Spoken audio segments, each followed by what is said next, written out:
Welcome back to Hey Kentucky. You would not believe the weather that's going on right now. Luckily, we have in studio Mary Jo Perino, who got to talk to some UK legends. Mary Jo?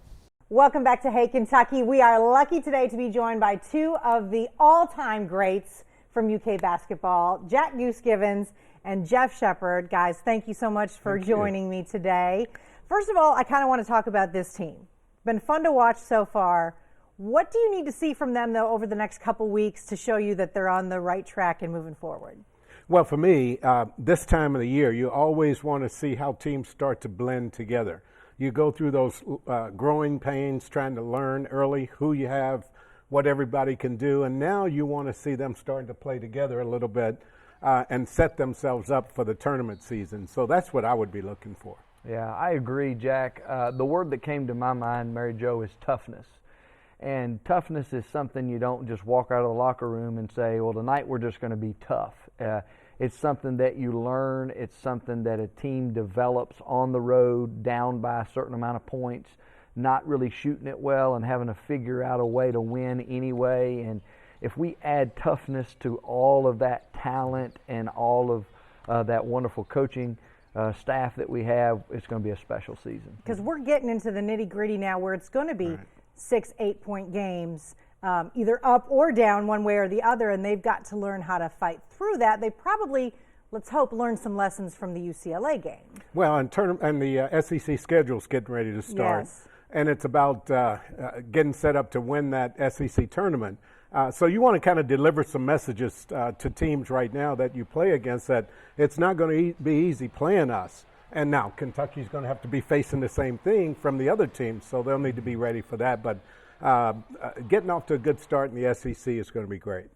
I think they did learn some lessons from the UCLA game, and hopefully they learned that when things get tough and they're down and things aren't going great, that they just need to stay in their role. They don't need to try to win the game by themselves. They just need to stay as a team and believe in the system, and they'll win the game. So when you guys lost games, which didn't happen too much, but how did you kind of deal with that? And I know every game's different and every team's different, but how do you respond to kind of picking yourself back up again?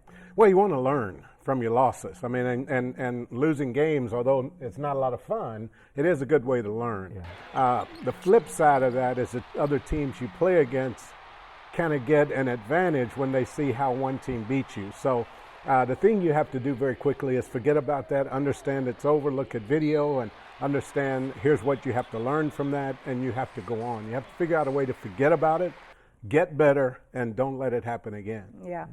Humility is a wonderful thing to have with a team and with individuals as well. And when you lose that game, it kind of brings you back down.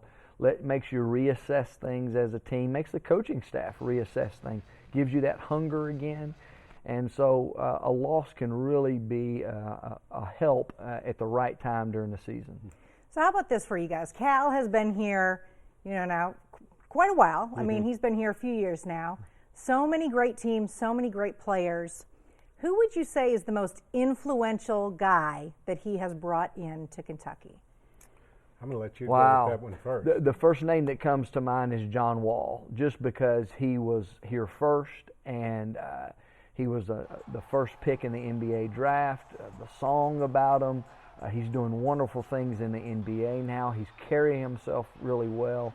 And Coach Cal can point to these players now and say, look where he is, look what he's doing. And John Wall wasn't only a draft pick, he's now got this huge contract, he's now an all-star, he's doing very special things, so I'd point to John Wall. And I think I would go to Anthony Davis.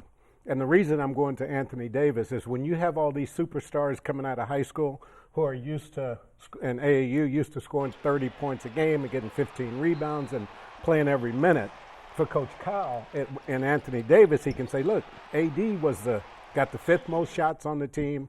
Wait, is that true? Did Cal ever say that? Well, I'm saying that to some of the younger guys to make the point that you don't have to come in and average 30 points a game to go number one in the draft. Mm-hmm. You had Anthony Davis, who, like 4 guys on that team, got more shots.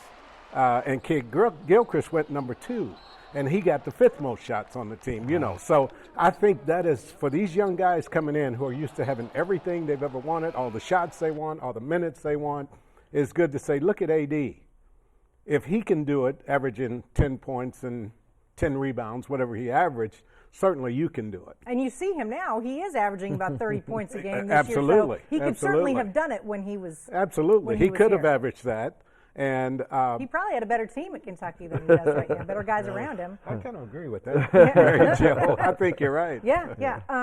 Okay, I know you guys will probably say you have everything you want and all of that, but Christmas morning, in your stocking that says Jeff and the stocking that says Jack, what would you like to see in there? What would be your Christmas gift of choice this year? Oh, wow. That's a tough one. I would take a couple of airline tickets to somewhere nice and warm, and my boss up there give me a week off, and say go down to the Bahamas or go somewhere and enjoy yourself and take your wife and then have a good little vacation. I would take a couple of airline tickets and a nice room in a hotel somewhere.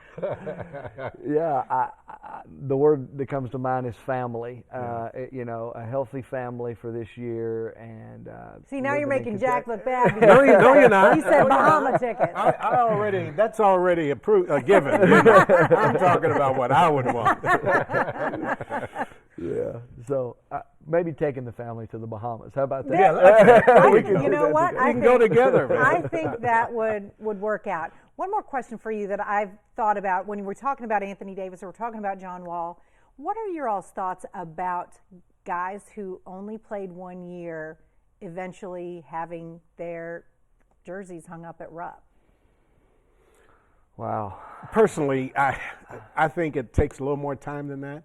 Now, I say that and I'm thinking, boy, AD, how could you not? I mean, but I think that's something you earn over the course of time. I know that everything's changed, but I'd say give me another couple of years and then you might deserve to be up there. All right.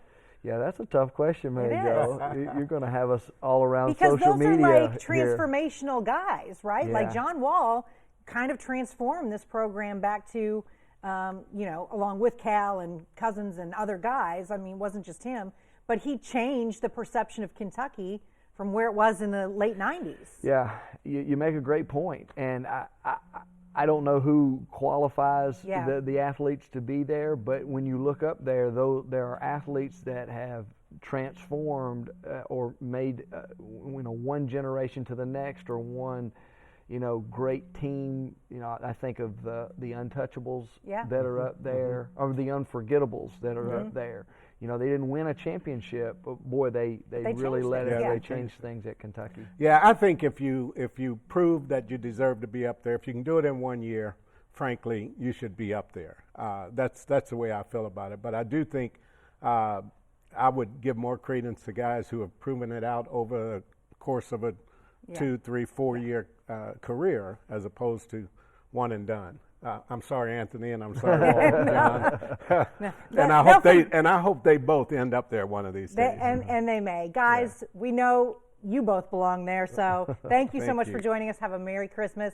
We will be right back on Hey Kentucky.